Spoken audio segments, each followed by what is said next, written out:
네, 오늘 월요일 시간은 또 여러분들 기다리시는 김한진 박사님 시간입니다. 먼저 인사드리겠습니다. 안녕하세요, 박사님. 네, 안녕하십니까. 예, 박사님 지금 저기 KTB 투자증권 이제 퇴직하신 지가 네, 한 일주일 됐습니다.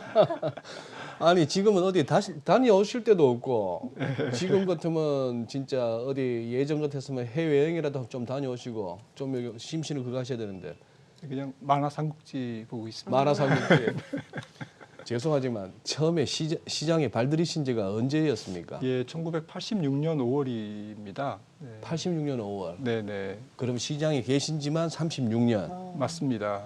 우리 일제 강점기 시간. 죄송합니다. 너무 오래 있어가지고. 야, 그러면 입사하시고 신입사원 때 87년도 블랙먼데이도 보셨고 네. 그동안 이렇게 시장에 좀 좋은 경우도 많이 봤지만 아찔한 순간도 뭐 다 경험하셨네요. 블랙먼데이부터 해서. 네, 맞습니다. 뭐 IMF가 가장 아찔했죠. IMF 때가. 그리고 뭐 2007년 금융위기도 뭐 좀 정신없이 지난. 박사님 경험했습니다. 보시기에는 그때 금융위기 때 2008년 금융위기하고 그 재작년 그 코로나 때하고 시장이 받은 충격은 어디가 더 컸다고 보십니까? 뭐 그냥 경제 자체 충격만 보면 뭐 2007년, 8년 금융위기를 쫓아갈 수가 없죠. 네, 그런데 시장 충격은 뭐 어쨌든 그때는 조금 심했습니다. 2008년에. 네. 네. 네, 코로나 위기는 사실은 그냥 가만히 있는데 바이러스가 찾아와가지고 경제를 락다운 시켰지 않습니까? 봉쇄시켰기 때문에 사실은 뭐 짧고 굵게 어떤 경제 충격이 왔고요. 뭐 대규모 금융시장의 시스템 붕괴라든지 뭐 고용시장의 어떤 심각한 문제라든지 이런 것들은 일으키지 않았죠, 사실. 그랬죠. 네. 예. 그러니까 코로나 때문에 굉장히 힘들었는데 이제 코로나에서 정상화 가는 과정에서 우리 시장도 좀 많이 힘들어하고 있다라는 생각이 들어요. 일단 주말 사이에 이제 고용 지표들이 많이 나왔고 이 관련해서 지금 비농업 고용 지표는 못 나왔는데 예상보다 그리고 실업률은 상당히 좀 잘 나오지 않았습니까? 네. 그래서 어떻게 해석을 해야 될지 좀 궁금하긴 해요. 어떻게 보셨나요? 네, 실업률이 3.9%면 거의 뭐 이코노미스트 입장에서는 준 완전 고용 상태에 이제 근접할 바짝 근접한 그런 상태고요. 미국의 자연 실업률의 뭐 최하단이 뭐 3%대 뭐 중후반 정도니까 그렇죠. 네, 사실 뭐 연준 위원들도 여러 차례 뭐 지적했지만 고용 시장을 보면 통화 긴축을 미룰 이유가 없다라는 이제 그런 표현으로 대변되고요. 고용 시장 좋은데 일단 일자리가 19만 9천인가요? 네. 생각보다는 뭐 절반도 못 네, 미쳤더라고요. 예상이 한 40만이었는데. 근데 10월 뭐 일자리 수도 사실은 뭐 10만 건 그 상향 조정됐고요. 네. 11월 뭐 고용 지표도 신규 일자리 저기도 몇만 건 그 증가했습니다. 그래서 아마 이번 고용 지표도 일자리도 아마 다음 달이면 상향 조정될 가능성이 좀 있는데 아무래도 오미크론 영향이 좀 컸던 것 같습니다. 네. 그래서 실업률은 떨어졌는데 일자리 창출이 조금 더딘 그런 상태. 하지만 임금 상승률은 연율로 전년 동월비로 4.7% 올랐거든요. 그러니까 뭐 전월비로는 0.6%. 컨센서스를 훨씬 상회했습니다. 그런 측면으로 볼 때는 여전히 구인난. 그러니까 코로나 때문에 조금 뭐 접객이라든지 뭐 서비스 이런 쪽에 적극적인 일자리를 일하러 나오지 않고 있다 지금 사람들이. 미국은 좀 그 의료 비용이 비싸기 때문에 굉장히 소극적이지 않습니까? 코로나 걸리면 조금 뭐 비용이 크기 때문에 그런 측면에서 조금 코로나 영향을 받고 있는 것이 아닌가 오미크론 영향을 그렇게 해석이 할 수 있겠습니다. 근데 지금 사실 지난주에 어떻게 보면은 그 지난주 수요일 우리는 목요일 새벽 한 4시쯤에 그 FMC 의사록 12월 거 그거 나오면서 좀 타격이 이어진 데다가 그런데 이제 미국 장도 이 고용지표에서 특히 실업률이 워낙 이렇게 나와버리니 이제 연준 내에 소위 그 비둘기파라 할 만한 그쪽 사람들도 이제 조기 금리 인상이나 양적 긴축에 대해서 이제 할 말이 없어지는 네, 그런 맞습니다. 상황이라고 봅니다. 그럼 박사님 지금 이 상황이면은 오늘 우리 작가님이 재밌게 질문을 뽑았습니다. 세계 최강 미국 증시 상승세 올해로 끝나나 이렇게 나옵니다. 네, 뭐 직답하기 참 어려운 그, 질문이지만 예. 올해는 되게 차분할 것 같습니다. 올해는? 네, 그러니까 작년까지는 코로나 전쟁을 치르기 위해서 돈을 푼 또 네. 재정 정책, 통화 정책, 양 정책이 굉장히 그 세게 그 처방되면서 그 힘으로 올라갔지 않습니까? 네, 그리고 뭐 어닝도 터냈고 경기도 어쨌든 뭐 급속하게 좋아지고 있고요. 네. 하지만 올해는 이제 그 코로나로 인한 어떤 비용을 이제 조금 지불하고 가야 되겠다. 경제가 너희들 이 비용이 있는데 인플레이션 비용, 뭐 공급망의 비용, 여러 가지 임금 상승의 비용 이런 비용을 지불하고 그래도 경기가 확장되면 그러면 인정해 줄게 라는 이제 검증 기간이죠. 그런 측면에서는 미국장이 올해는 좀 만만치 않은 변동성, 변동성이라는 표현은 좀 뭐 너무 자주 사용하니까 네, 올해는 조금 많이 흔들리는 장, 많이 흔들리는 네, 장. 불편한 장, 그리고 부침이 심한 장, 그리고 종목 고르기도 힘든 장. 네. 이 장이 2022년 뭐 미국 빅테크의 모습이 아닐까라고 생각을 합니다. 그렇죠. 네. 저기 특히 이제 금리가 최근 들어서 이제 부쩍 오르면서 장기 할 것 없이 오르면서 이제 기술주도 성장주들이 좀 타격을 받는데 우리 또 뭐 서학개미라 일컬어지는 미국 주식 하시는 분들은 또 대부분 성장주 쪽으로 기술주 가 계신단 말입니다. 박사님, 근데 지금 이런 생각이 들거든요. 그동안에 뭐 1%, 1.2, 1.3 어라운드에 있던 그 미국채 수익률 10년물 기준으로 이게 한 1.8쯤 오면은 이 또 채권에 담아둬야 되는 그 묵직한 돈들 보기에는 괜찮은 수익률이단 말입니다. 네. 근데 그래서 이제 들어올 만도 한데 그래서 다시 수익률이 좀 떨어질 만도 한데 그런데 제가 채권 그거 운용해야 되는 입장이라면 해본 적은 없지만 그런 생각이 드는 거예요. 아니 인플레이션은 아직도 안 잡힌 것 같고 이제 양적 완화도 줄여나가고 금리도 올리고 심지어 양적 긴축까지 한다는 얘기인데 그러면 계속해서 금리가 오를 거에 대한 어떤 부담이 있을 거 아닙니까? 이러다가 또 2%까지 10년물 넘으면 좀 충격이 오지 않을까요? 네, 마켓 입장에서는 뭐 올해 제일 큰 부담이 말씀하셨던 금리 상승인 것 같습니다. 시장 금리의 상승. 시장 금리의 상승. 네, 인플레이션율이 뭐 정상화된들 예년 평균 뭐 직전에 3.5%의 완전 네. 고용을 도달한 2019년이나 20년보다는 월등히 높거든요. 올해 컨센서스가 미국 CPI가 소비자 물가가 뭐 3.5%, 내년에 뭐 떨어진다고 해도 2.3%. 네, 그런데 지난번에 2019년, 18년만 해도 파월 의장이 통화 긴축에 대해서 굉장히 약간 소극적인 표현들을 많이 했는데 시장에 네. 그 이유가 이제 임금 상승과 인플레이션율이 약했다라는 점 때문에 그랬습니다. 그랬죠. 예, 네. 기억하시죠?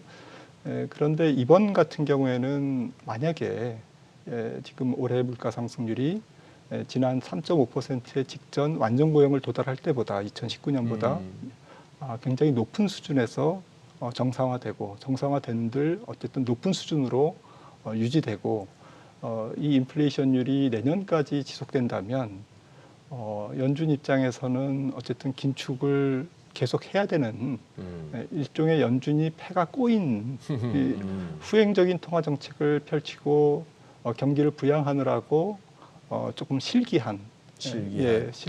이런 부분들이 시장은 굉장히 부담으로 느껴질 거고요. 이 부담의 연결고리가 결국엔 시장 금리인데 연초 들어서 지금 미국 국채 10년물도 27bp 거의 3%포인트 정도 가까이 올랐는데 지금 이제 3월 16일 만약에 이제 3월달 FOMC죠. 3월달 FOMC 정도의 이제 미국 금리가 이제 피크를 치고 네. 그때부터 내려가면 예. 아마 나스닥의 빅테크 주가들이 이제 다시 상승 랠리를 펼칠 수는 있습니다. 그런데 제가 볼 때는 그런 시나리오보다는 올해 상반기에 미국 재금리가 한 2.5% 정도까지는 그대로 슈팅할 가능성이 10년물로. 네, 있거든요. 그래서 연준도 일단 올해 3번이 아니라 4번의 금리 인상이 저는 불가피하다라고 보고 있고 또 제임스 블라드 세인트루이스 총재가 뭐 연준 총재가 얘기했듯이 어쨌든 그 금리 인상과 양적 긴축, 네. 양적 긴축을 적극적인 통화 긴축을 같이 병행하는 게 좋겠다라는 이제 연준의 매파적인 위원들의 주장도 있거든요. 네네네. 그런 측면에서 어떻게 될지는 모르겠지만 어쨌든 양적 긴축이 생각보다는 빨리 진행될 가능성이 있다. 그리고 그 규모도 2017년 10월에 뭐 100억 달러 분기에 하다가 그다음에 500억 달러씩 했는데 이번 같은 경우에는 최소한 6, 700억 달러 정도씩 분기에 훨씬 더 강도 있게 좀 규모가 있게 이렇게 진행될 가능성이 돈이 많이 풀렸으니까요. 네. 그만큼 연준이 시장에서 채권을 만기 도래하는 채권을 재매입 안 해주는 그러한 양적 긴축을 조금 더 적극적으로 펼친다면 양적 긴축은 사실은 금리에 굉장히 민감한 변수거든요. 그렇죠. 금리 네. 인상은 네. 사실은 단기 금리를 밀어올리기 때문에 1년물이나 2년물이 올라가지만 양적 긴축은 장기물 중심으로 펼쳐졌던 양적 완화를 안 해주는 거기 때문에 네. 장기물이 올라갈 가능성이 높습니다. 네, 그래서 그 변곡점이 사실은 3월 중순에 있는 FOMC라고 생각하고요. 그래서 정리해서 말씀드리면 1월부터 3월까지는 어떻게 될지 모르겠다. 네. 통화정책의 불확실성. 연준도 사실은 좀 입장을 좀 정리하는 기간이 될 거고 예. 3월 중순에 이제 마켓 입장에서는 변곡점이 생길 텐데 여기서 3월 달이 돼도 인플레이션율이 잘 안 떨어지는 것이 좀 명확하나 해 보이면 시장 금리는 오히려 그때부터 다시 또 레벨을 높여갈 거고 그러면 상반기 시장은 없는 거죠. 그러니까 금리가 예상보다 더 빠르게 올라갈 수 있는데 그게 인플레이션이 더 오래 갈 수 있기 때문이다라고 맞습니다. 말씀을 해주셨습니다. 근데 지금 블룸버그 컨센으로는 지금 CPI 기준으로 이제 인플레가 피크를 쳤다라는 전망이 더 우세하더라고요. 근데 또 BOA 기준으로는 하반기까지 인플레이션의 피크가 더 이어질 것이다라는 네. 전망이 있던데요. 그럼 박사님께서는 인플레가 더 오래 갈 거다라고 보고 계시는 건가요? 네, 거듭 말씀드리지만 인플레는 진정됩니다. 지난 연말에 뭐 근원 소비자 물가 4.9%라든지 미국의 소비자 물가 6.8%는 올해 볼 수 있는 수치는 아니죠. 그거는 이제 지나간 겁니다. 앞서 말씀드렸듯이 3%나 뭐 4% 사이에서의 물가는 당장 뭐 작년 4분기 하반기 물가에 견주어 보면 굉장히 차분해지는 물가죠. 하지만 거듭 강조드리지만 그 차분함이 그 정상화 과정이 여전히 고물가라는 거죠. 여전히 고물가고 통화 긴축을 불가피하게 만드는 아주 높은 레벨의 물가고 그리고 그 물가 상승을 만드는 요인이 굉장히 조금 그 구조적이고 그다음에 유동성 살포에 의한 어떤 그 비용이고 네. 그 후유증이고 그리고 공급망 해소도 몇몇 품목을 제외하고는 상당히 조금 그 여전히 꼬일 가능성이 있다라는 주장이 학자들 사이에서 지금 많이 나오고 있거든요. 그리고 경기 확장기이기 때문에 오미크론을 극복한다라는 가정 하에서는 올해 임금 상승률이 높을 수밖에 없다라는 거죠. 임금 상승이 높으면 결국 제품 가격으로 전가가 되거든요. 그런 측면에서도 임금 상승률이 가장 중요한 올해 인플레이션 변수이기 때문에 단순히 공급망이 해결되면 다 해결되는 거냐라는 관점은 조금 부분적인 어떤 그 측면이지 않을까 생각을 합니다. 그러면 박사님 지금 우리 3월 FOMC까지는 이제 지금 남아 있는 일정이 당장 이달에 25일, 26일 마지막 주 이제 화수 동안에 이제 열리고 우리는 늘 그랬듯이 목요일 새벽에 확인하는데 이번 1월 FOMC에서는 설마 무슨 폭탄 떨어질 일 없겠죠? 네, 오히려 뭐 1월 FOMC 지나면 조금 뭐 올 게 왔다 이러면서 뭐 시장은 뭐 덤덤할 것 같습니다. 덤덤한. 네. 근데 환율은 또 어떻게 보고 계십니까? 네, 환율이 조금 심상치가 않죠. 네. 뭐 지난주에 뭐 글로벌 달러가 좀 오락가락했습니다만은 환율은 소장님 저희 전공이신데 요새 어디 가서 뭔 얘기를 해봐야 젊은 분들이 뭐 이름도 몰라주고 아닙니다. 뭐 자꾸 뭐 꼰대 같은 소리만 하냐 이런 소리를 해서 뭐 말하기가 겁이 납니다. 네. 이코노미스트 네. 관점에서는 글로벌 달러의 완만한 좀 강보 합의 상반기까지 좀 유지되면서 완만한. 우리나라도 뭐 신흥국 통화에 뭐 경제는 선진국입니다만은 네. 뭐 환율은 조금 신흥국과 같이 움직이기 때문에 한 1,230원 정도까지는 열어놔야 될 것 같고요. 30원. 1230원 이요? 네, 그래서 뭐 2020년 뭐 초반이라든지 2017년인가요? 2017년에 일시적으로 1,250원 정도까지 갔었죠. 예, 그랬습니다. 예. 그래서 한 1,230원에서 한 40원 정도 이렇게 트라이하는 그런 과정이 상반기의 환율 모습이 아닌가. 저는 조금은 좀 약세 진행이 될 것 같습니다. 아직 그래 환율 고점을 봤다고 보기는 좀 이르다. 근데 이번 주에 우리도 금통위가 있지만 이렇게 페드가 통화 정책 변화를 바르게 보인다면 다른 국가들이 좀 보조를 맞출 의향도 있지 않을까요? 그러면은 조금 원달러 환율이 조금 진정될 가능성은 없나요? 네, 물론 있죠. 뭐 수출도 잘 되고 하지만 뭐 지금 뭐 전체적인 글로벌 환율 시장을 지배하는 것은 연준의 통화 정책에 대한 불확실성 같습니다. 네. 그리고 인플레이션을 못 잡을 경우에 인류가 이번에 조금 경기 침체가 빨리 올 수도 있다. 뭐 당장 오는 건 아니지만 뭐 올해가 경기의 레이트 사이클일 수도 있다. 경기의 좀 막바지 국면, 성숙 국면일 수도 있다라는 불확실성이 존재하기 때문에 환율 시장에서 묵직한 위험 회피 심리가 존재한다라는 것이죠. 그래서 돈이 조금 안전자산 쪽으로 이동하고 주식시장 안에서도 조금 안전한, 조금 PR이 낮은, 조금 밸류에이션이 안정된 이런 종목들을 움직이는 성향이 전반적으로 올해 뭐 적어도 1분기까지는 그런 분위기이기 때문에 글로벌 달러가 조금씩 강세를 보일 것 같고요. 원유도 지금 뭐 오펙의 정책이 조금 변수이긴 합니다만 조금은 더 올라갈 가능성이 있거든요. 그래서 인플레이션을 또 압박하는 요인이 원유 측면에서 남아 있기 때문에 에너지 가격이 그런 측면에서도 달러가 조금 부담을 느끼는 그러한 시기인 것 같습니다. 박사님 지금 얼핏 지금 저는 채팅방도 이렇게 눈에 들어오는데 지금 나오신 분이 김일구 상무야 이러시는 분도 계시고 그러니까 아니 김한진 박사님이셔 이렇게 알려주시는 분도 계시고 예.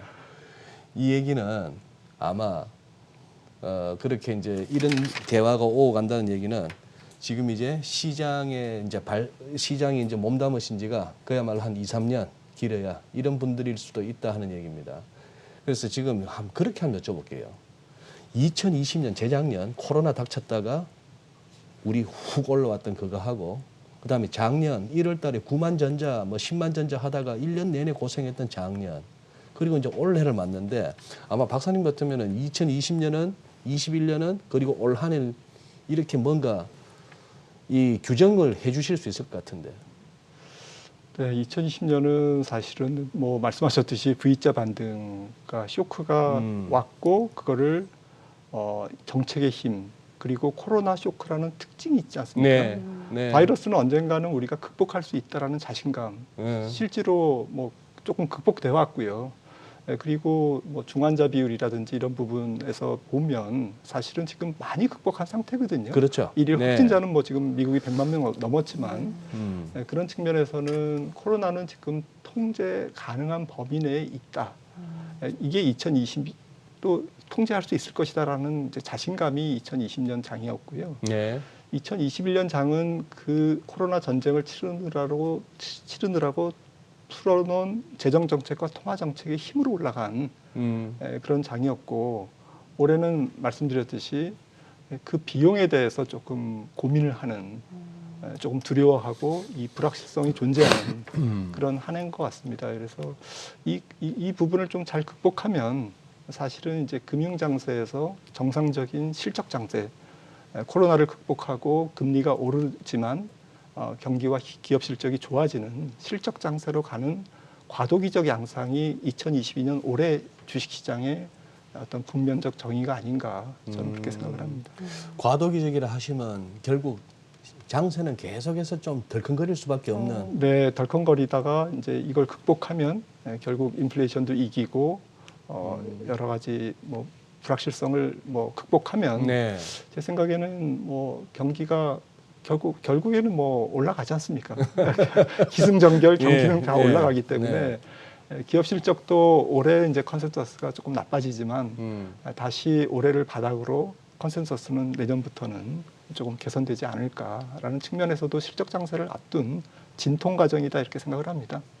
뭐 그리스펀 때부터 해서 쭉 지켜봐 오셨겠지만 연준의 그동안의 어떤 시장 대응이나 정책을 박사님 그때마다 이렇게 보시면서 이번 같은 경우에 진짜 금융위기 와서 한 2008년부터 한 10년 가까이 풀었던 돈을 갖다가 이번 코로나는 겁도 없이 그냥 1년 남짓 만에 그 규모를 또 풀었습니다. 맞습니다.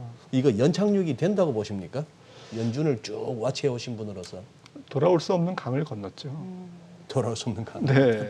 박사님 가끔씩 이렇게 무섭네요. 인자한 모습으로 그냥 편안한 목소리로 무서운 얘기를 하셔가지고 돌아올 수 없는 강을 만약에 건넜다면 사실은 주식시장에서 혹은 자산시장 입장에서는 유동성 효과가 쉽게 사라지지 않는다라는 긍정적인 의미도 있습니다. 반면에 인플레이션율이나 여러 가지 돈을 풀므로 인해서 인한 부작용은 또 쉽게 사라지지 않는다라는 또 부정적인 측면도 같이 공존하거든요.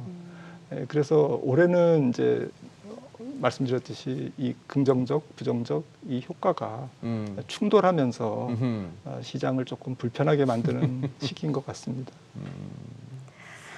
또 이제 박사님 그거 하셨으니까 지금은 이제 그래도 묶인 몸이 아니시니까 이렇게 이코노미스트로 리서치 센터장으로 계실 때가 편했습니까? 예전 한때 운영하실 때가 편했습니까? 운영할 때가 좀 더 불편했던 것 같습니다. 어떤 점에서? 고객의 자산을 어쨌든 책임지고 운영한다라는 것은 정말 큰 부담이거든요. 그래서 그렇죠. 저희 증권사 분들이 다 운영하시는 분들이지만 굉장히 좀 존경하고요. 그 노고가 사실은 그리고 그 부담, 이 정신적인 부담이 굉장히 크죠. 차라리 내 돈 깨먹는 게 낫습니까? 네, 맞습니다. 네. 이러나 저러나 힘들군요. 그래요. 박사님, 그럼 남은 시간 한 2, 3분.